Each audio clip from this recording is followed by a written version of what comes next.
Earth of terrestrial is electromagnetic. सबसे पहले हम डिस्कस करेंगे फंडामेंटल इलेक्ट्रिक चार्ज क्या है। तो सबसे पहले बात कोई है कि हमारे पास स्टेडी स्टेट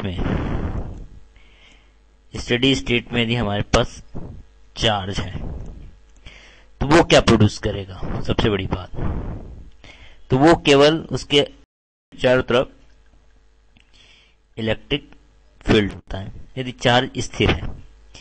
लेकिन यदि चार्ज मोशन में है ना, चार्ज इन मोशन, यदि चार्ज मोशन में है तब वो इलेक्ट्रिक फील्ड और मैग्नेटिक फील्ड दोनों ही क्रिएट करता है।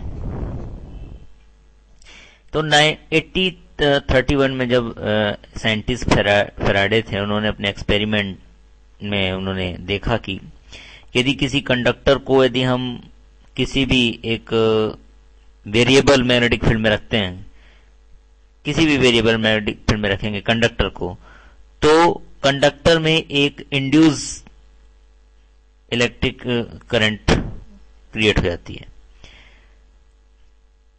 क्योंकि कंडक्टर में यानी कि करंट फ्लो होने का मतलब क्या है, दैट मीन्स कंडक्टर में इलेक्ट्रिक फील्ड क्रिएट हो जाना। या हम ये कह सकते हैं कि किसी भी वेरिएबल मैग्नेटिक फील्ड से हम इलेक्ट्रिक फील्ड क्रिएट होता है, यानी एग्जिस्ट उससे उत्पन्न होता है, ओरिजिन होता है। तो इसी बेस पे 1864 में मैक्सवेल थे, उन्होंने क्या कहते हैं अपने सोचा कि किसी भी वेरिएबल हम इलेक्ट्रिक फील्ड से हम मैग्नेटिक फील्ड उत्पन्न कर सकते हैं। हमने अभी वेरिएबल मैग्नेटिक फील्ड से इलेक्ट्रिक फील्ड किया, तो वेरिएबल हम इलेक्ट्रिक फील्ड से हम मैग्नेटिक फील्ड भी क्रिएट कर सकते हैं। तो इसी हाइपोथेसिस को लेकर उन्होंने मैक्सवेल ने कुछ मैथमेटिकल इक्वेशन प्रपोज किया, जिसे हम मैक्सवेल इक्वेशन कहते हैं।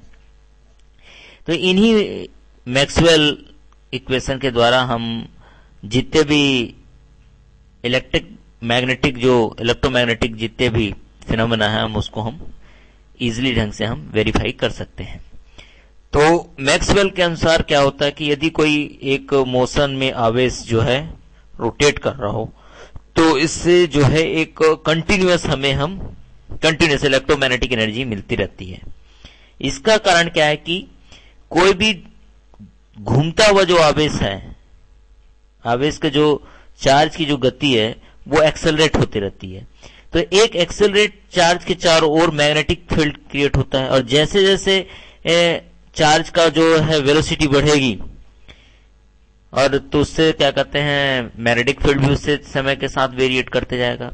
तो इससे जो है एक वेरिएबल मैग्नेटिक फील्ड से हमको एक इलेक्ट्रिक फील्ड मिल सकता है।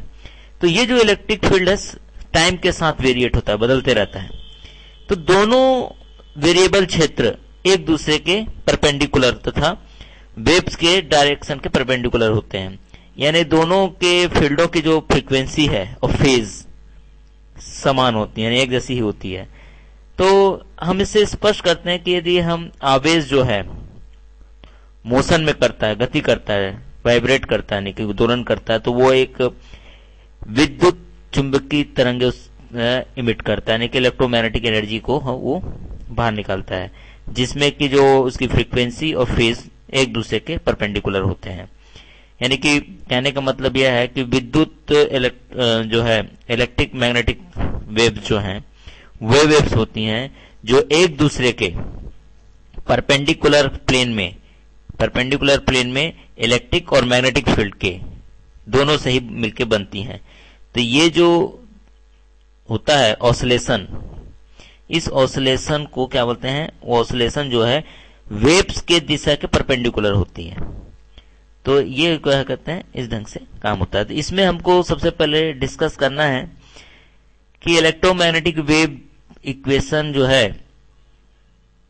वो क्या होता है। Electromagnetic wave equation satisfy by electric and magnetic pole E and B। तो वो कौन कौन से होते हैं इसमें डिस्कस करना है। Electromagnetic wave in free space, इसी को ही बोलते हैं, वो क्या होता है, इसको हम वन बाय वन डिस्कस करेंगे।